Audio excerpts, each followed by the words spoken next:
परमात्मा श्री राधा कृष्ण के चरणारविंदों में शतकोटि नमन। मित्रों को, जिज्ञासुओं को, धर्म प्रेमियों को, ज्योतिष विज्ञान प्रेमियों को हर हर महादेव, बम बम भोले, नमः शिवाय। मित्रों, वेदांग ज्योतिष में ऋषियों के माध्यम से बड़े अमूल्य सूत्रों का निर्माण किया गया। जैसे कि सर्वप्रथम लग्न कुंडली का निर्माण होता है, उसके बाद राशि कुंडली, नवांश कुंडली, सप्तांश कुंडली, दृष्टांत कुंडली, होरा कुंडली। इस प्रकार से इन कुंडलियों को लग्न कुंडली के बाद यानी राशि कुंडली के बाद जो कुंडलियां होती हैं राशि कुंडली के सहित, उनको 3 वर्गों में विभाजित किया जाता है। पहला होता है षड्वर्ग। इसमें 6 प्रकार की कुंडलियों का निर्माण होता है षड्वर्ग में। फिर दूसरा पार्ट आता है सप्तवर्ग, और तीसरा पार्ट आता है 10 वर्ग, यानी उसमें 10 कुंडलियां हो जाती हैं। और इन सबको जब मिला दिया जाता है तो हो जाता है 16 वर्ग। लेकिन 10 वर्ग तक और 6 वर्ग तक, यानी सप्तवर्ग और षड्वर्ग में इन दोनों को मिला दिया जाए और उसमें 3 वर्ग, यानी वर्ग का मतलब है कुंडली, 3 कुंडली और मिला दी जाए तो 10 वर्ग हो जाता है। यदि किसी जातक की कुंडली में कोई ग्रह उच्च का ना हो, फिर भी वो जातक बहुत बड़ा धनवान हो जाता है। उसके कुछ कारण तो होते हैं, जबकि ऋषियों ने कहा कि ग्रह उच्च का होता है या पंच महापुरुष योग बनाता है तो ये उसके फल हुआ करते हैं। उसका कारण है कि जो सूत्र है, जो वर्गों के आधार पर, जो कुंडलियों के आधार पर, उसमें दशमांश कुंडली है, षोडशांश कुंडली है, द्वादशांश कुंडली है, दृष्टांत कुंडली है। इन कुंडलियों को देखना भी आवश्यक है। अब विषय आता है कि लग्न कुंडली और नवांश कुंडली। तो नवांश कुंडली और लग्न कुंडली, जितना लग्न कुंडली में लग्नेश महत्वपूर्ण है, उतना ही नवांश कुंडली में नवांशेश भी महत्वपूर्ण है। उसकी महत्ता कम नहीं है। राशि और नवांश दोनों कुंडलियों के लग्नेश बली हो और शुभ युति में हो, यानी शुभ ग्रहों के साथ हो, तो जातक का जीवन सुखमय, आनंदमय और समृद्धशाली व्यतीत होता है। अब विषय आता है कि हम या हमारे जो भी ज्योतिषाचार्य हैं, वो नवांश कुंडली तक ही दृष्टिपात प्रायः करते हैं। नवांश कुंडली तक ही सारे ज्योतिष तो नहीं कहते, लेकिन कुछ ज्योतिषी नवांश कुंडली को भी देखते हैं। जबकि नियम यह है कि हमको कम से कम, अगर 16 वर्ग तक नहीं देख रहे हैं तो 10 वर्ग तक हमको अवश्य देखना चाहिए। अब लगन कुंडली का जो लग्न होता है, अब लगन कुंडली का, अब एग्जाम्पल के लिए ये कुंडली बनाई गई है, ये मेष लगन की कुंडली है। अब इसमें ये मेष लगन आ रहा है, नंबर 1 से प्रारंभ हो रहा है। ये लग्न कुंडली हम मान लेते हैं कि ये लग्न कुंडली है और ये नवांश कुंडली है, इसको नवांश कुंडली मान लिया गया। अब सबसे पहले लगन को लेते हैं। यदि लगन कुंडली में अगर मेष लगन है और नवांश कुंडली में भी मेष लगन आ जाता है, तो क्या होगा कि लगन वर्गोत्तम हो जाएगा। जो लगन लगन कुंडली में है तो वही लगन नवांश कुंडली में है, तो वो लगन वर्गोत्तम कहलाएगा। और जब लगन वर्गोत्तम हो जाता है, यानी लगन कुंडली का लग्न और नवांश कुंडली का लगन जब एक ही राशि का होता है, तो वो लग्न वर्गोत्तम कहलाता है। और अभी ग्रहों पर नहीं जा रहे हैं, केवल 2 कुंडलियों की चर्चा कर रहे हैं, ग्रहों पर अभी चर्चा करेंगे। तो लगन जब वर्गोत्तम हो जाता है, तो केवल लगन वर्गोत्तम होने से जातक जीवन में सुख प्राप्त करता है, धन प्राप्त करता है, मान सम्मान प्राप्त करता है, उत्तम शिक्षा प्राप्त करता है, उत्तम पत्नी का सुख भोगता है, सद्गुणी पत्नी मिलती है, अच्छी संतान की प्राप्ति होती है। जीवन के बहुत सारे जो अंग हैं वो अपने आप नेचुरली अच्छे हो जाते हैं, प्राकृतिक रूप से, जब लगन वर्गोत्तम होता है। अर्थात ये लगन वर्गोत्तम होना एक वरदान है। ज्योतिषाचार्यों के माध्यम से, ज्योतिष के सिद्धांत के आधार पर लगन का वर्गोत्तम होना ही एक वरदान है। लगन वर्गोत्तम है। अन्य ग्रह को तो बाद में देखिए, पहले ये देखिए कि लगन किस स्थिति में है और नवांश लगन किस स्थिति में है। तो केवल लगन के वर्गोत्तम होने से जीवन 60% अच्छा हो जाता है। यह निश्चित है।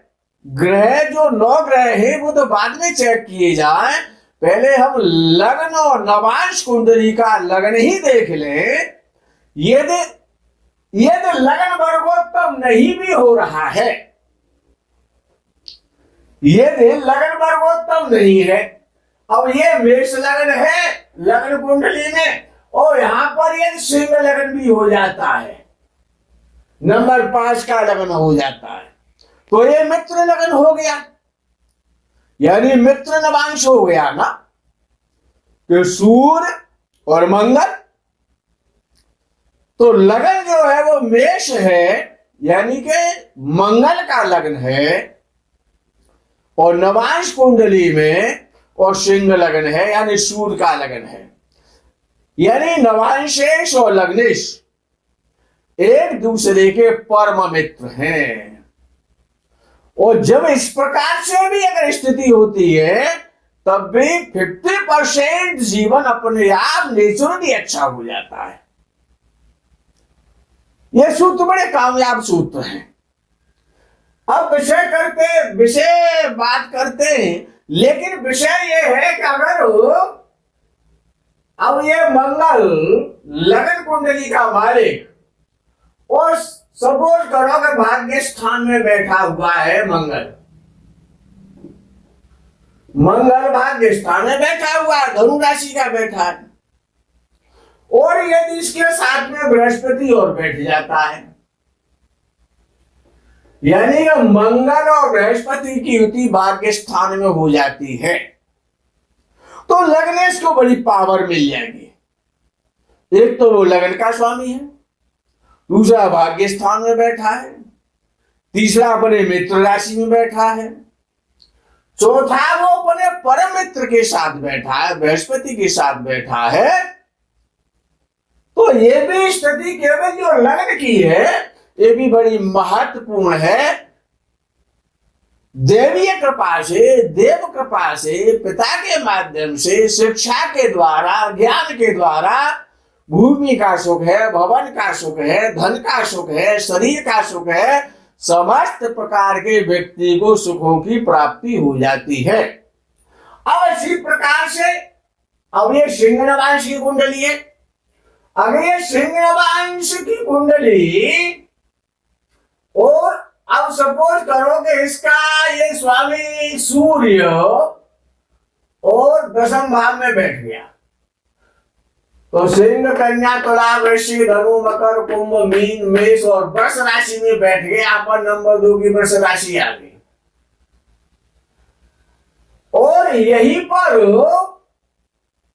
यह बृहस्पति बैठ जाता है,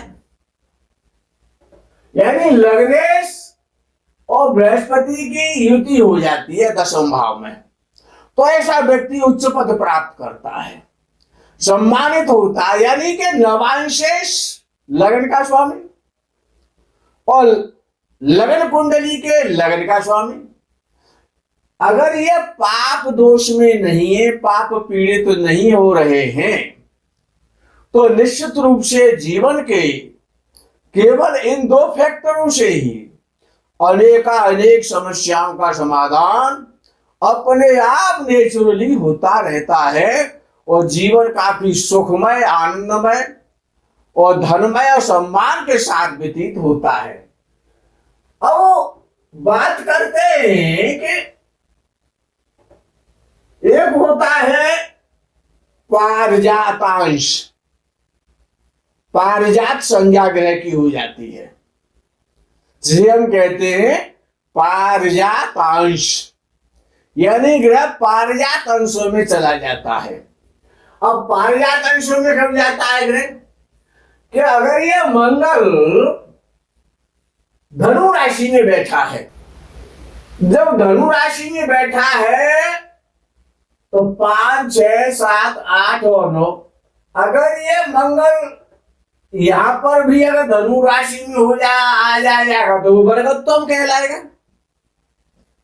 यानी जो ग्रह लगन में जिस राशि में बैठा है, मित्र राशि में बैठा है, स्वराशि में बैठा है या उच्च राशि में बैठा है, और यदि वही ग्रह नवांश कुंडली में उसी राशि में जाकर के बैठता है तो वो वर्गोत्तम ग्रह कहलाता है।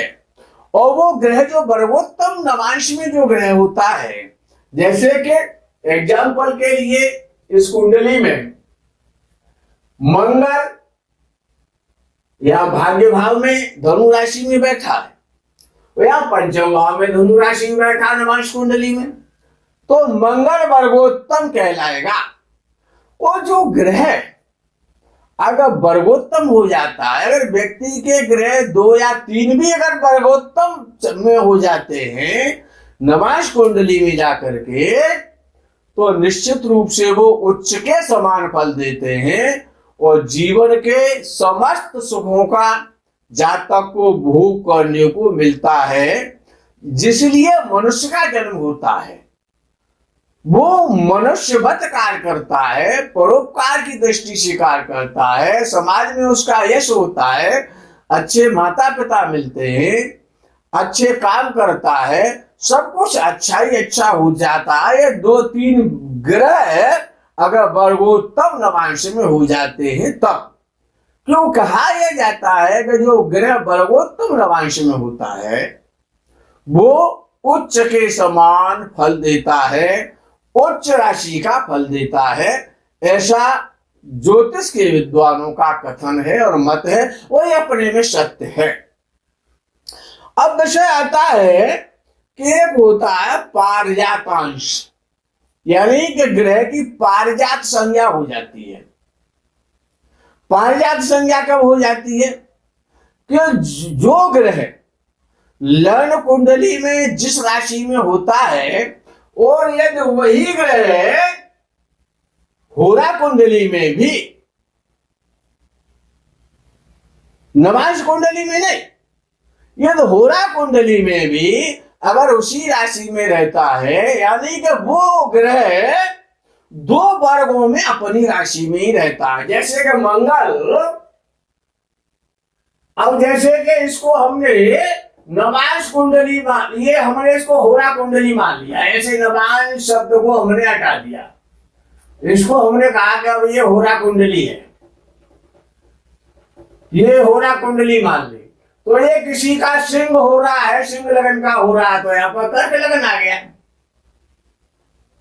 और यहाँ पर जब कर्क लगन आ गया सिंह लगन के हो रहा में, तो दो ही हो रहा होती है, एक तो सिंह लगन का हो रहा होता है, एक कर्क लगन का होता है। तो अब ये मंगल अगर किसी की कुंडली में सिंह राशि का बैठा हुआ है, और अगर होरा कुंडली में भी अगर वो सिंह राशि में आ जाता है, तो वो केवल मंगल और दो वर्गों में एक राशि में रहा, तो इसको हम कहते हैं पारिजातांश, यानी इसकी इस मंगल की जो संज्ञा है वो पारिजात संज्ञा हो जाती है। और इसी प्रकार से जब एक ग्रह तीन कुंडलियों में और तीन पुनरावृत्ति करता है और एक ही राशि में करता है, जैसे कि यही मंगल ये दृष्टान कुंडली में भी और सिंह राशि का हो जाए, तो एक तो लगन कुंडली में सिंह राशि का हो गया, होरा कुंडली में सिंह राशि का हो गया, और अगर ये दृष्टान कुंडली में और अगर सिंह राशि का हो जाता है, या सप्तांश कुंडली में हो जाता है, या दशांश कुंडली में हो जाता है, तो ये ग्रह जब तीन वर्गों में एक ही राशि का रहता है, तीन बार एक ही राशि में तीन वर्गों में जब वो पुनरावृत्ति करता है, तो इस ऐसे ग्रह की उत्तमांश संज्ञा होती है, यानी उत्तमांश में होता है, उत्तम संज्ञा हो जाती है। और जब कोई ग्रह चार कुंडलियों में 10 कुंडलियों में से चार कुंडलियों में जब एक ही राशि में रहता है, जैसे कि मंगल अगर सिंह राशि में बैठा हुआ है, तो यहां पर भी हो गया, होरा कुंडली में सिंह राशि का हो गया, दृष्टान कुंडली में भी सिंह राशि का हो गया, और यदि वो ग्रह द्वादशांश कुंडली में भी जाकर के सिंह राशि का हो जाएगा, यानी वो चार वर्गों में, जब वो चार कुंडलियों में एक ही राशि का रहता है, तो वो गोपुरांश में कहलाता है। गोपुरा, इनकी संज्ञा का भी मैं आपको वर्णन कर दूंगा कि इसका मतलब क्या है संज्ञा का। ये जो गोपुरांश है, पारिजातांश है, उत्तमांश है, तो अब कोई ग्रह यह 5 कुंडलियों में और एक ही राशि में रहता है, क्योंकि कुंडली तो 10 बननी है ना, 10 वर्ग है, तो ये तो कोई ग्रह 5 कुंडलियों में यानी 5 बार पुनरावृत्ति एक ही राशि में करता है, तो वो ग्रह सिंहासनांश में आ जाता है, उसकी सिंहासन संज्ञा हो जाती है। और जब कोई ग्रह एक ही ग्रह, जब एक ही ग्रह लगन कुंडली का और जब 6 बार पुनरावृत्ति करता है, 6 कुंडलियों में एक ही राशि में रहता है, ऐसा होता है, लेकिन वो बड़े भाग्यशाली होते हैं, पूजन के पुण्यशाली महापुरुष होते हैं, जिनकी कुंडलियों में ये योग बनते हैं। तो जब कोई ग्रह एक ही राशि में और 6 कुंडलियों में 6 बार पुनरावृत्ति कर देता है, तो उसकी संज्ञा पारावतांश हो जाती है, वो पारावत संज्ञा हो जाती है। अब जब कोई ग्रह 7 वर्गों में यानी 7 कुंडलियों में और एक ही राशि में रहता है, लगन कुंडली में उसी राशि में है, दृष्टान में भी उसी में है, होरा में भी उसी में है, द्वादशांश में भी उसी में है, दशांश में भी उसी में है, तो फिर वो ग्रह देवलोकांश में हो जाता है, उसकी संज्ञा देवलोक हो जाती है जब वो 7 वर्गों में 7 बार एक ही राशि में पुनरावृत्ति करता है तो। और जब कोई ग्रह, वो बड़े सौभाग्यशाली व्यक्ति हो सकते हैं जिनका ग्रह 8 कुंडलियों में एक ही राशि में पुनरावृत्ति कर जाए, 8 बार पुनरावृत्ति करे और एक ही राशि में रहे। जिसे जो ग्रह लगन कुंडली में जिस राशि में है वो 7 कुंडलियों में और जाकर के, यानी कुल मिलाकर के लगन क्षेत्र जब 8 कुंडलियों में, और जब उसी राशि में जब वो ग्रह, हाउस कोई सा भी हो सकता है, भाव कोई सा भी हो सकता है, लेकिन उसी राशि में जब वो बार बार जाता है, यानी जब 8 बार जाएगा तो वो ब्रह्मलोकांश संज्ञा हो जाती है, वो ब्रह्मलोक संज्ञा वाला ग्रह कहलाता है। यानी कि वो ग्रह ब्रह्मलोक में बैठा हुआ है। अब ब्रह्मलोक की प्राप्ति तो हर व्यक्ति को तो नहीं हो सकती है, इसकी भी व्याख्या कर रहा हूं। और जब कोई ग्रह 9 कुंडलियों में 9 बार और एक ही राशि में पुनरावृत्ति करता है तो वो ग्रह शक्रवाहन संज्ञा का कहलाता है, यानी ऐरावतांश में हो जाता है, उसकी संज्ञा ऐरावत हो जाती है। और जब कोई ग्रह,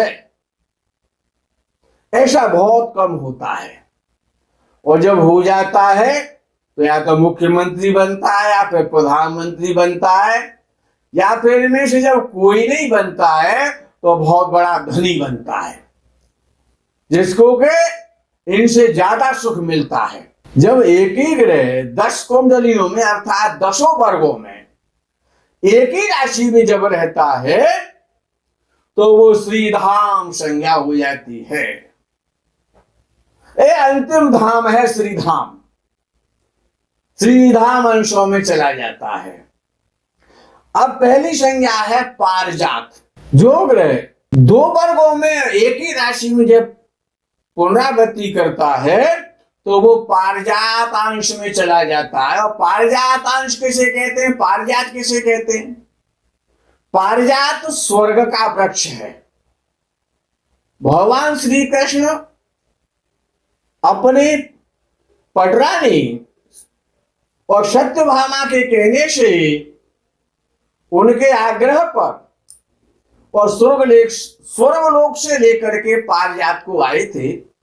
पारिजात आज हमारे संसार में प्रायः पाया जाता है। उसके फूल इतने सुगंधित होते हैं, यदि हवा चल जाए तो किलोमीटरों तक उसके फूलों की सुगंधी जाती है। वृक्ष को देखते ही उसकी सुगंधी आते ही ऐसा लगता है कितनी दिव्य श्रेष्ठ और सुगंधी आ रही है। तो ये जो ग्रह पारिजातांश में चला जाता है, जब उसकी दशा काल आता है, जब उसका दशा समय आता है, फल देने का जब उसका समय आता है, तो उसी प्रकार से उसकी छटा और उसकी खुशबू बिखरती है, जिस प्रकार से पारिजात के पुष्पों की खुशबू से मन मोहित हो जाता है। इतना महत्वपूर्ण हो जाता है वो ग्रह। दूसरा उत्तम। अब उत्तम तो उत्तम है, तो ऐसा व्यक्ति समाज में उत्तम होता है, परिवार में उत्तम होता है और जीवन में उत्तम सुखों को भोगता है। जब एक ही ग्रह जब 3 राशियों में 3 बार कुंडलियों में पुनरावृत्ति करता है तो वो उत्तम जीवन व्यतीत कराता है। फिर आता है गोपुरांश। जब एक ही ग्रह और 4 कुंडलियों में जब एक ही राशि में रहता है लगन कुंडली के सहित, तो वो गोपुरांश में कहलाता है। यानी गोपुरांश भगवान का वास है वहां पर, गोलोक धाम। गोपुरांश गोलोक धाम, गोपुर जहां पर भगवान विराजते हैं, जो गोलोक कहलाता है। तो जहां पर कामधेनु इत्यादि जो गौएं रहती हैं, ऐसा सुंदर धाम, यानी कि ऐसा सुंदर इस संसार में उसको जीवन व्यतीत करने को मिलता है। इस धरा धाम पर रहते हुए ऐसा वो महसूस करता है कि जैसे वो गोलोक धाम में रह रहा है। और जब कोई ग्रह सिंहासनांश में होता है तो सिंहासन का मतलब तो सिंहासन है, तो उसको उच्च पद की प्राप्ति होती है, समाज में उसको जाना जाता है, अपने परिवार की कीर्ति को फैलाता है, उसका जीवन सिंहासन पर व्यतीत होता है। इतना श्रेष्ठ युग होता है जब ग्रह 5 वर्गों में एक ही राशि में जब रहता है तो सिंहासन की प्राप्ति कराता है, राजा के समान जीवन व्यतीत कराता है। और जब कोई ग्रह पारावतांश में चला जाता है, यानी 600 वर्गों में चला जाता है, एक ही राशि में रहता है 6 कुंडलियों में, तो वो पारावत संज्ञा हो जाती है। और पारावत जैसे पर्वत अविचल रहता है, अडिग रहता है, तमाम प्रकार की औषधियां, वनस्पतियां, तमाम प्रकार के वृक्ष, और वो संसार को देता रहता है, लेकिन उसकी सत्ता कभी खत्म नहीं होती, और उसको सभी जानते हैं, उसका दर्शन करने के लिए जाते हैं। ऐसा श्रेष्ठ जीवन पारावतांश में हो जाता है। जब कोई ग्रह देवलोकांश में हो जाता है, देवलोक का मतलब स्वर्गलोक, जो देवताओं का लोक है वही तो देवलोक कहलाता है, तो यानी इंद्र के समान सुखों को भोगता है। जब कोई ग्रह 7 वर्गों में एक ही राशि में जब रहता है तो उसको देवलोकांश में कहा जाता है। स्वर्ग के जितने सुख होते हैं, स्वर्ग के जो इंद्र जितने सुख भोगता है उतने उसको सुखों की प्राप्ति होती है, इसी धरा पर उसको स्वर्ग मिलता है। और जब कोई ग्रह 8 बार एक ही राशि में 8 कुंडलियों में 8 वर्गों में और जब पुनरावृत्ति करता है तो वो ब्रह्मलोकांश में कहलाता है, यानी कि उसकी ब्रह्मलोक संज्ञा हो जाती है, जहां पर ब्रह्म का वास है। और ब्रह्म की प्राप्ति के लिए तो संसार परेशान है, लेकिन अगर किसी का भी ग्रह ब्रह्मलोकांश में है तो वो तो साक्षात ब्रह्म है, और ईश्वर की प्राप्ति इसी जन्म में उसको हो जाती है। इसी जन्म में उसका इतना अध्यात्म, इतनी तपस्या, इतना दान करता है, इतना धनी होता है, इतने सुख उसको प्राप्त होते हैं, लेकिन उन सुखों को भी भोगता हुआ उसमें रत नहीं होता है, और इसी जन्म में इसी पृथ्वी पर इस और आध्यात्म क्षेत्र में वो ब्रह्म का दर्शन करता है, ब्रह्मलोकांश में होता है वो। और जब कोई ग्रह शक्र वाहन होता है, यानी ऐरावतांश में होता है, ऐरावतांश में, तो इंद्र के यहां हमेशा स्वर्ग लोक में वो वास करता है। इंद्र कोई सा भी बन जाए, लेकिन वो हमेशा इंद्र के साथ ही विचरण करता। ऐरावत कहते इंद्र जिस पर चलता है, इंद्र का जो वाहन है, जिसे शक्र वाहन कहते, शक्र कहते इंद्र के लिए। और जब कोई ग्रह 10 वर्गों में 10 कुंडलियों में और एक ही राशि में रहता है, कोई सा भी ग्रह क्यों ना हो, सूर्य हो, चंद्र हो, मंगल हो, बुध हो, गुरु हो, कोई सा भी ग्रह हो, और उसका दशाकाल की प्राप्ति हो जाए तो वो ग्रह श्रीधाम कहलाता है। और श्रीधाम श्री तो लक्ष्मी के लिए कहा जाता है। वो साक्षात कुबेर के समान, साक्षात धन कुबेर भंडारी के समान उसका जीवन व्यतीत होता है। जब से जन्म लेता है और जब तक इस संसार में भोगता है, तब तक लक्ष्मी की असीम अखंड अनुपम कृपा इस श्रीधाम वाले जातक को प्राप्त होती है। मित्रों, कहना तो बहुत कुछ है, लेकिन समय की भी मर्यादा है। आप लोग बड़े वीडियो नहीं देखना चाहते, इसीलिए यहीं पर आज विश्राम करेंगे। आगे के ग्रहों का और आगे के लोकों का ज्योतिष के माध्यम से आपको आगे के सूत्रों का अवलोकन कराएंगे। तब तक के लिए हर हर महादेव, बम बम भोले, नमः शिवाय, जय गौ माता की।